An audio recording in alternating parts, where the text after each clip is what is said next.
In this video, I'll show you how to copy and paste text messages on iPhone. This video is only for educational purposes only, so make sure you watch what I'm going to show you in this video. Okay, I want to use my TikTok now. Let me see if I want to test something. I can just come on, I can type in, "Hey friend, how are you?" So if you want to copy this, just double tap it, select it, click on copy.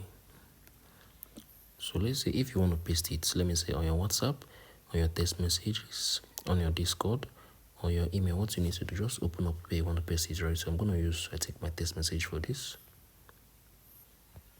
So I'm going to come on here. You just double tap it. You're going to be able to see the paste option. So paste it.